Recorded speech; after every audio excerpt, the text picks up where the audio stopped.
Indian passport visa സേവനം നൽകുന്നതിനായി വിവിധ കമ്പനികളുമായുള്ള പുതിയ കരാറുകൾ റദ്ദാക്കി UAE, കുവൈറ്റ്, ഓസ്ട്രേലിയ, സിംഗപ്പൂർ എന്നിവിടങ്ങളിൽ പുതിയ കരാറുണ്ടാക്കിയ കമ്പനികൾക്ക് സേവനം തുടങ്ങാനാകില്ല. ഡൽഹി ഹൈക്കോടതിയുടേതാണ് ഈ ഉത്തരവ്.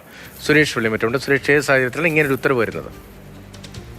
രതീഷ്, ലക്ഷക്കണക്കിന് പ്രവാസി ഇന്ത്യക്കാരെ ബാധിക്കുന്നതാണ് ഈ വിധി. 4 രാജ്യങ്ങളിലായി UAE, കുവൈറ്റ്, അതോടൊപ്പം തന്നെ ഓസ്ട്രേലിയ, സിംഗപ്പൂർ, ഇങ്ങനെ 4 രാജ്യങ്ങളിലായി ഇന്ത്യൻ പാസ്പോർട്ട് സേവനം, പുതിയ പാസ്പോർട്ട് നൽകൽ, പാസ്പോർട്ട് പുതുക്കൽ, അതോടൊപ്പം തന്നെ സർട്ടിഫിക്കറ്റ് അറ്റസ്റ്റേഷൻ, പോലീസ് ക്ലിയറൻസ് തുടങ്ങി വിവിധ സേവനങ്ങളെ ഈ വിധി ബാധിക്കും. ഏറ്റവും പ്രധാനം രതീഷ് സൂചിപ്പിച്ചതുപോലെ തന്നെ എന്ത് അടിസ്ഥാനത്തിലാണ് കോടതിയുടെ തീരുമാനം എന്നുള്ളതാണ്. കാരണം ഈ മാസം 1-ാം തീയതി മുതൽ, ജൂലൈ 1-ാം തീയതി മുതലാണ് പുതിയ കരാർ കമ്പനികൾ ഈ സേവനം ഏറ്റെടുക്കേണ്ടിയിരുന്നത്.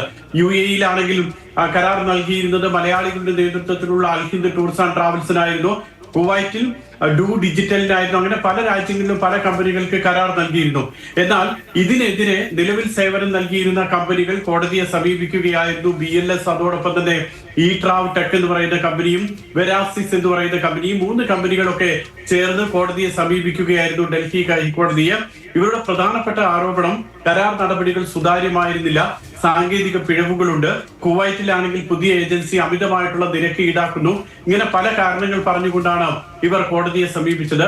ഈ പരാതി പല തവണയായി കോടതി പരിഗണിക്കുകയും അതിനുശേഷം വിധി പറയാൻ മാറ്റിവെക്കുകയുമായിരുന്നു.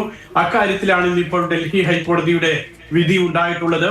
അതായത് പുതിയ കരാർ കമ്പനികൾക്ക് സേവനം നടത്താൻ അവകാശമില്ല, മറിച്ച് നിലവിൽ തുടരുന്ന സേവനങ്ങൾ അതുപോലെ മുന്നോട്ട് പോകാമെന്ന് പറയുന്നുണ്ട്.